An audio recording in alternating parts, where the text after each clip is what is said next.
Salam sejahtera untuk kita semua. Baik, pada saat ini mari kita melanjutkan materi kita, dan kita sudah memasuki chapter yang ke-6 dengan judul Era Perkembangan Institusi dan Gaya Hidup di tahun 1863 sampai 1888.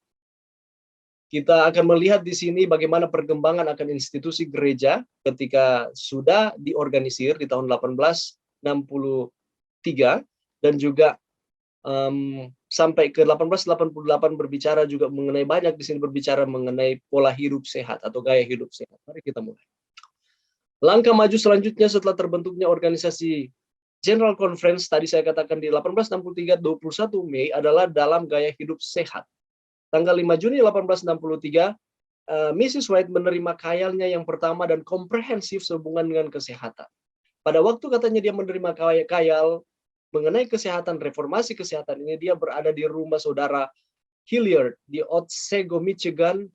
Dia mendapatkan kayal di tahun 1863 di tanggal 6 Juni. Dan dia mendapatkan suatu penglihatan katanya bahwa penting sekali reformasi kesehatan. Bahwa reformasi kesehatan dibukakan di hadapanku, di dalam penglihatan. Di sana dikatakan seperti itu. Dan juga di dalam bukunya yang lain, manuskrip jilid 1 1863, Ellen White mengatakan bahwa kita mempunyai tugas untuk diberitakan. Apa itu? Untuk mengamarkan tiap orang terhadap kehidupan yang tidak bertarak dalam segala jenis. Yang tadinya tidak terlalu diperhatikan, yang tadinya dikesampingkan mengenai pertarakan ini, tetapi ketika dia mendapatkan penglihatan mengenai reformasi kesehatan, pentingnya kesehatan di organisasi gereja Advent, maka dia katakan bahwa penting ini pertarakan. Jadi banyak katanya yang tidak bertarak dalam pekerjaan, dalam makanan, dalam minuman, dan penggunaan obat-obatan, dan kita harus perhatikan ini. Dan juga dia mengatakan bahwa dia mendapatkan penglihatan ada obat yang paling mujarab yang Allah berikan kepada umat-umatnya, yaitu apa katanya? Air. Air yang bersih untuk penyakit, untuk kesehatan, kebersihan, dan kesejahteraan. Jadi tidak heran banyak juga iklan-iklan saat ini kalau kita lihat di televisi, pentingnya mengkonsumsi akan air minimal 2 atau 3 liter disesuaikan dengan berat badan kita, karena memang air itu sangat penting untuk kelangsungan hidup kita dan juga untuk kesehatan kita. Kayal tahun 1863 sebenarnya bukanlah pekabaran yang pertama yang menekankan pada pembaharuan kesehatan pada kelompok pemelihara sabat. Jadi sebelum itu sebenarnya sudah ada. Siapa dia? Joseph Bates. Joseph Bates dia sudah mempraktekkan akan kehidupan yang sehat, hidup sehat, pola hidup sehat. Di awal tahun 1820, saat masih aktif sebagai kapten kapal, dia sudah berhenti minum anggur yang difermentasi, yang mengandung kadar alkohol. Di tahun 1827, dia juga turut aktif dalam mendirikan perkumpulan organisasi pertarakan di Amerika Serikat. Joseph Bates juga meninggalkan teh, kopi, daging, dan makanan yang banyak sekali bumbunya, atau highly seasoned foods. Dia sangat memperhatikan makanannya. Dia sangat memperhatikan asupan gizi yang dia masukkan di dalam tubuhnya. Saat menjadi salah satu pemimpin kelompok Advent pemelihara sabat, dia sudah mempraktekkan akan cara hidup sehat. Tetapi ini, sayangnya dia tidak menyampaikan itu secara gamblang, secara terang-terangan. Karena dia berpikir bahwa pola hidup sehat itu adalah tanggung jawab setiap pribadi, individu, dan memang benar seperti itu. Tetapi lebih daripada itu sebenarnya juga itu merupakan tanggung jawab kita untuk menyampaikan itu kepada orang-orang lain yang belum mengetahuinya. Jadi yang dilakukan oleh Joseph Bates, apabila ada orang yang bertanya mengenai pola hidup sehatnya, dia akan sampaikan, dia akan ajarkan. Tetapi apabila dia tidak ada pertanyaan terkait dengan pola hidup sehat, dia akan diam. Bagi Joseph Bates, dia berpikir bahwa pola hidup sehat ini penting, tetapi masih ada yang jauh lebih penting dibandingkan pola hidup sehat ini. Apa? Pembaharuan kesehatan tidaklah sepenting doktrin sabat hari ke-7, pekabaran mengenai sabat, pelayanan Kristus di Ka'bah sorga, bagaimana Kristus berpindah dari bilik yang suci ke bilik yang maha suci untuk mengadakan pendamaian, dan juga pekabaran 3 malaikat. Jadi dia berpikir bahwa pekabaran kesehatan itu hanya di nomor sekian. Yang penting ada yang jauh lebih penting dibandingkan dengan pekabaran kesehatan. Sebenarnya sudah ada terang kecil yang muncul pada kelompok Advent pemelihara sabat sehubungan dengan topik hidup sehat. Sebelum Ellen White mendapatkan kayal di 1863, 5 Juni. Di tahun 1848, Mrs. White berbicara tentang efek atau dampak yang tidak baik dari tembakau, teh, dan kopi. Dia menyampaikan ini. Dan pada tahun 1850-an, gereja telah mengambil keputusan terhadap penggunaan akan tembakau, bahaya menggunakan tembakau, bahaya mengkonsumsi akan tembakau. Teristimewa dalam saluran pernafasan, paru-paru kita. Mereka sudah tahu ini. Tetapi pada saat itu masalah pembaruan kesehatan itu tidak menjadi pekabaran yang penting, sama seperti dengan Joseph Bates punya mindset, ya.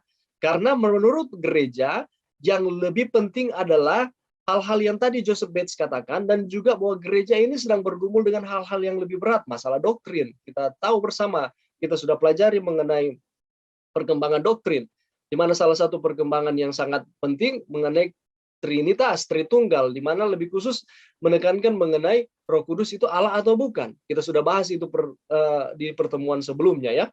Jadi ada hal-hal yang lebih berat yang mereka gumuli dibandingkan dengan masalah kesehatan.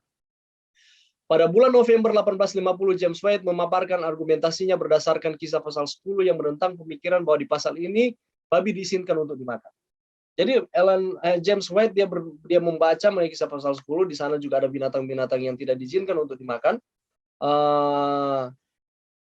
Walaupun sebenarnya kalau kita perhatikan Kisah pasal 10 itu juga berbicara mengenai harus menginjil kepada bukan hanya kepada orang Yahudi, tetapi kepada orang Yunani, bukan hanya kepada orang yang bersunat, tetapi bukan orang yang bersunat juga harus diberitakan mengenai kebenaran. Tetapi James White menyatakan bahwa di sana dikatakan juga mengenai binatang yang tidak boleh dimakan. Nah, salah satu yang mengatakan bahwa babi diluaskan untuk dimakan atau babi diizinkan untuk dimakan di Perjanjian Baru adalah S.N. Haskell. Itulah sebabnya Ellen White memberikan amaran kepada S.N. Haskell.